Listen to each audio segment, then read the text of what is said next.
Assalamualaikum warahmatullahi wabarakatuh. Pada kesempatan kali ini, saya dan teman-teman kelompok saya akan memaparkan hasil dari diskusi dan analisis kami mengenai wawancara kami bersama dengan warga di Kelurahan Braga di tepi Sungai Cikapundung, Bandung.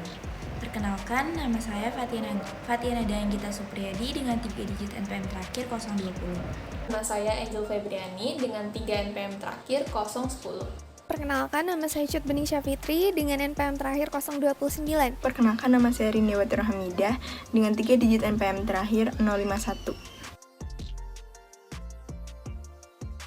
Sungai Cikapundung merupakan sungai dengan panjang 28 km yang membelah kota Bandung dan bermuara di Sungai Citarum. Sungai ini merupakan subdaerah aliran sungai dari daerah aliran Sungai Citarum seluas sekitar 434,43 km persegi yang meliputi Kabupaten Bandung Barat, Kabupaten Bandung, dan Kota Bandung. Sungai ini berhulu di sekitar Gunung Bukit Tanggul dan Gunung Pangparang di Desa Cipanjalu, Kecamatan Cilengkrang, Kabupaten Bandung, dan mengalir ke barat. Pemanfaatan sungai ini utamanya sebagai drainase di Kota Bandung dan objek wisata. Selain itu juga sebagai penyedia air baku terutama di bagian hulu. Sungai Cikapundung melewati banyak kelurahan di Bandung. Salah satunya adalah kelurahan yang kami datangi, yaitu Kelurahan Braga. Di daerah tersebut nampak banyak sekali perumahan semi permanen yang memenuhi daerah bantaran Sungai Cikapundung. Namun daerah yang kami kunjungi masih terlihat cukup bersih dan rapih. Meskipun daerah yang kami kunjungi terlihat cukup tinggi dari batas air Sungai Cikapundung, tapi hal tersebut tidak menampik akan datangnya banjir pada musim hujan ataupun jika ada kiriman air yang melimpah dari daerah Lembang. Nah, berikutnya kita akan memasuki ke dalam sesi hasil dari wawancara. Nah, selama berlangsungnya pengamatan terhadap masyarakat Kampung Braga, RT 1 RW 8 Kelurahan Braga, beruntungnya kami dapat berdialog secara mendalam terhadap warga sekitar yang kebetulan merupakan anggota dari organisasi masyarakat, yaitu PKK. PKK merupakan kepanjangan dari Pemberdayaan Kesejahteraan Keluarga. Kami berbincang mengenai berbagai persoalan di lingkungan sekitar, terutama tentang kesejahteraan masyarakat. Hal pertama yang kami temukan adalah bahwa masyarakat sekitar tidak pernah merasakan adanya ketidaknyamanan selama tinggal di sana. Berdasarkan wawancara kami, warga sekitar beranggapan bahwa banjir merupakan hal yang biasa dan bencana yang sudah terjadi sejak berdekade-dekade yang lalu, sehingga menjadikan masyarakat terbiasa akan banjir yang kerap datang melanda. Banjir biasanya disebabkan karena adanya limpahan air dengan volume cukup tinggi dari patahan lembang.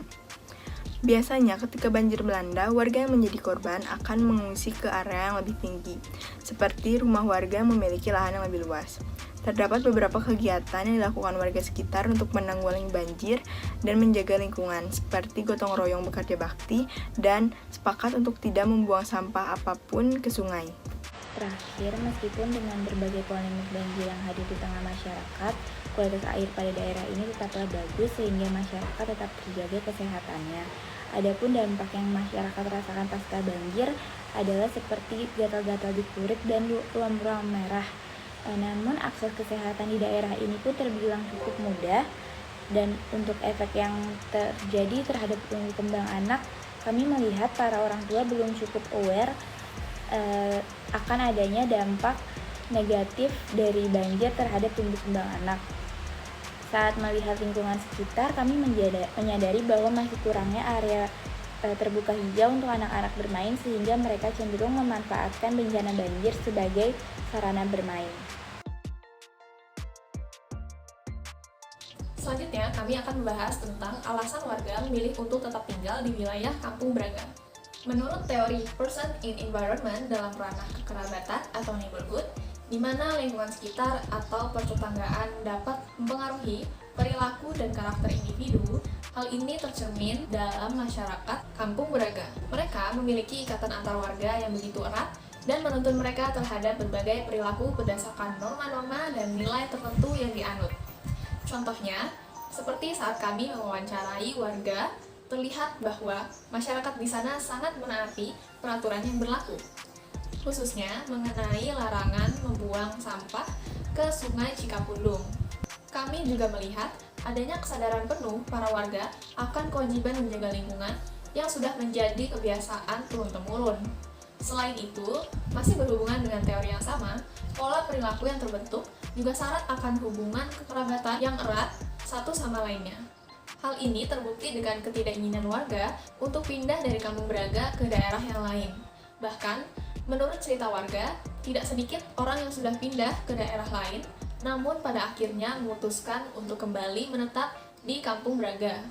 Oleh karena itu, menurut kami, faktor kenyamanan baik dengan lingkungan fisik maupun lingkungan sosial menjadi alasan utama mengapa warga memilih untuk tinggal menetap di Kampung Braga.